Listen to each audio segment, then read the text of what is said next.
Olha, a Silvinha, ela faz uma pergunta interessante. Ela diz: Rebeca, você acha que a sua religião acaba dificultando a visibilidade do seu trabalho para o grande público por causa do preconceito? Ai, eu diria dificultando, Márcia. Dificultando não, mas que há um preconceito, há. Eu até comentei isso esses dias no meu Twitter também, que é tão comum a gente ver outras pessoas falando de religiões, não digo nem sobre o catolicismo, nem sobre o evangélico, mas assim, pessoas de outras religiões, do candomblé, então é tão comum você ver nome de santos, de orixá, saravá nas músicas, e muitas vezes, por a nossa música conquistar a palavra Deus, a palavra Jesus te ama, às vezes é brecada sim. Mas isso não nos impede de continuar cantando, de continuar batalhando e ter força para levantar da cama todo dia, né?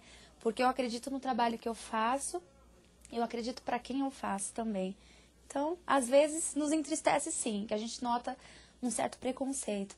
Mas muitas portas estão abertas e estou no IG hoje. Obrigada, gente.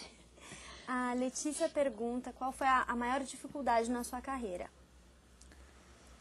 Ai, maior dificuldade. Maior dificuldade. Eu não diria dificuldade, mas eu sempre brinco que Deus me deu 2 talentos, né? 2 dons muito especiais, né? Dentre vários, que é essa alegria de poder trabalhar com surdos e de poder trabalhar com crianças. E muitas vezes a gente nota que isso não é valorizado e nem reconhecido pela mídia, muitas vezes, e por outras pessoas, né? É um privilégio, como eu digo sempre para o Baruch, poder cantar para todos. Minha música ela é, sim, um pouco mais restrita, voltada para criança, e eu também tenho um trabalho específico para surdos. Mas é um privilégio, gente. Um adulto não ia ouvir isso. Ah, eu queria ser seu filho. Então é muito especial. Às vezes você chega num lugar, a criança não conhece a sua música, ela nunca te viu, nunca ouviu falar sobre você, e quando termina a apresentação, ela vem te dar aquele abraço gostoso e fala: Rebeca, eu te amo. Então isso também é só a gente, esse privilégio que a gente pode ter. Mas eu tenho plena convicção que foi Deus que me chamou para isso, Ele que tem me capacitado, né? Essa coisa da gente fazer um roteiro, de conseguir gravar um filme, um projeto independente, não é nada fácil. Então tudo isso, toda essa capacidade vem de Deus. Então tudo que acontece a gente retribui e agradece a Ele também.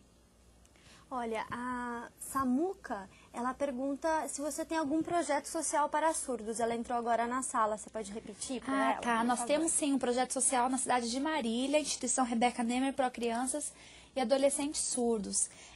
Para você conhecer um pouquinho mais do trabalho, você pode acessar nosso site também. E algumas crianças já não são mais crianças hoje, já são adolescentes jovens entrando no mercado de trabalho. E a gente está muito satisfeito com o resultado, porque a gente acredita que tudo que é feito com criança é uma oportunidade de você marcar uma geração, é uma oportunidade de você marcar uma vida, você alterar um destino. Então, por 5 anos, eu lembro, hoje faz 15 anos que eu trabalho com pessoas surdas, mas depois de 5 anos eu comecei a sentir assim, um desejo muito forte no meu coração de pender para esse lado infantil também com surdos. E foi maravilhoso você poder ver hoje em Marília, por exemplo, a gente escrevendo uma história diferente de 10 anos atrás. Os surdos trabalhando e não vendendo adesivo em semáforo, né? Ah, me ajude a comprar um aparelho, sendo que aparelhos são distribuídos pelo SUS. Então, até hoje tem pessoas que acreditam nessa história ainda, né? Então, e também hoje, às vezes, o surdo, depois de 40, 50 anos, ele não consegue mais se qualificar para entrar no mercado de trabalho. Mas a gente vê a nossa galerinha lá firme e forte, estudando, trabalhando, se preparando para o vestibular. Gente, me deixa orgulhosa. Me deixa orgulhosa, sim, e ver que a gente temos aproveitado muito bem a nossa juventude, né? Marcando uma geração, escrevendo uma nova história. Isso é muito especial. Vocês fazem algum trabalho com os pais também, para ensiná-los a lidar com as crianças surdas? Nós temos 2 períodos de curso por ano, no mês de janeiro e no mês de julho. Então, e assim, algumas coisas que nos entristecem, não só em Marília, mas em vários lugares do Brasil. Chutando alto, eu diria que 10% dos pais sabem a língua dos filhos, mas sendo muito generosa, chutando muito alto. E é que eu acho um absurdo, porque se eu tivesse um filho com determinada deficiência, eu iria fazer de tudo o possível para entender, né, desse universo, entender o que é que ele precisa, o que é que ele entende, né, o que eu preciso saber para conseguir entendê-lo. Então, uma criança sem comunicação, então é por isso que a gente tem esse desfalque hoje, esse déficit tão grande, às vezes de uma criança surda para uma criança ouvinte. Porque surdez não tem nenhuma ligação com debilidade mental. Então, um sujeito é surdo, ele só é surdo, ele não é débil mental. Mas, às vezes, tem um retardo no raciocínio, por quê? É muito comum encontrar, às vezes, crianças de 10 anos, 15 anos, e o pai ou a mãe vira assim e fala, Rebeca, me ensina a falar eu amo você? Aí eu ensino, porque eu nunca falei isso pro meu filho.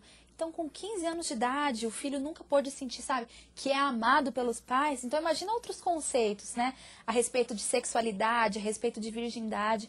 Então, assim, a gente presenciou histórias muito, muito tristes e que hoje a gente tem visto sendo escrita uma história diferente. Então, isso realmente nos enche de alegria e a nossa vontade é cada vez mais ter espaço para poder conscientizar e poder falar do potencial que o surdo tem, mas do cuidado especial que ele necessita também. A Luísa, Rebeca, ela pergunta qual é a maior dificuldade que os surdos enfrentam hoje no Brasil. São tantas. Eu acho que uma das principais é a questão do direito à informação, que é um direito constitucional garantido a todos os brasileiros. Não é uma coisa que ainda de fato não existe.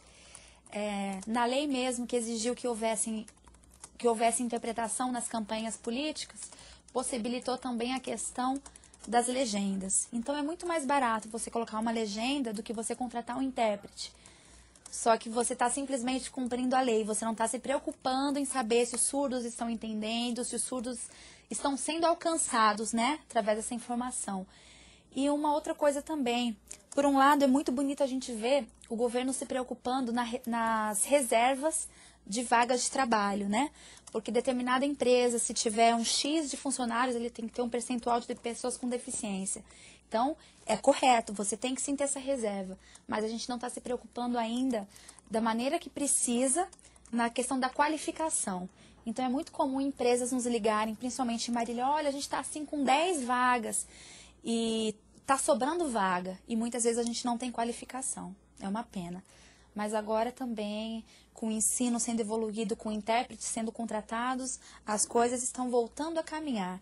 Mas no momento tem essa grande lacuna. Se precisa de mão de obra e não se encontra qualificação. Não por culpa do surdo, né? Mas porque ele não teve essa oportunidade. O Luizão, ele diz, oi Rebeca, você concorda que as escolas regulares deveriam ter professores dedicados aos deficientes auditivos? Ou você acha que eles devem estudar em escolas especiais? Eu vou bater de frente com muita gente, inclusive com o governo falando isso. Mas eu, particularmente, eu não sou a favor da inclusão na questão da educação. Principalmente na pessoa surda. É um modelo muito bonito, você vê na hora do recreio, muitas crianças interagindo. Até um exemplo, não precisa de repente ter escola só para pessoas com deficiência, mas pode ter salas. Porque, por exemplo, a pessoa que é surda, ela precisa se comunicar através da língua de sinais. Como que o professor vai fazer um ditado? Como o professor vai escrever na lousa e vai poder ser compreendido? Então, ou os alunos que ouvem vão perder um pouco, ou a pessoa surda. Sem contar que ele tem uma cultura própria. Então, o professor, o pedagogo preparado para lidar com o surdo, ele sabe da necessidade, ele sabe da cultura. E outra coisa, com isso, que é um modelo muito bonito, e Marília, novamente, é um exemplo que eu mais conheço, porque eu sou de lá, fui de lá a vida inteira.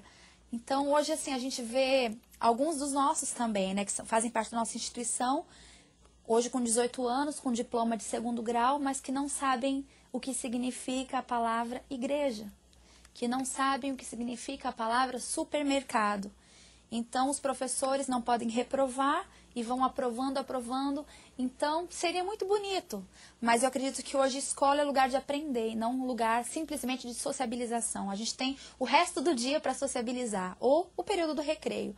Mas eu acredito que isso foi uma maneira mais fácil, é bonito de se ver, mas na prática não está funcionando. Nós temos casos até com crianças com depressão lá na nossa cidade. Porque você passa a ser minoria, né? Então você tem que entrar no ritmo dos outros, enquanto o portador da necessidade especial é você. Então, principalmente, eu não conheço a fundo a respeito das outras deficiências, mas os próprios surdos. Gente, é tão mais fácil, quer fazer uma lei? Chamam os surdos, convoquem os surdos. O que vocês preferem? Vocês aprendem mais numa sala com os ouvintes ou numa sala com os surdos? E eles vão dar resposta. É muito mais simples, mas a gente insiste, né, em impor a nossa condição, porque ouvir é o padrão correto, porque ouvir é mais bonito e porque no fundo a gente acaba se achando quem ouve é melhor. E na verdade não é assim. Então, sou contra.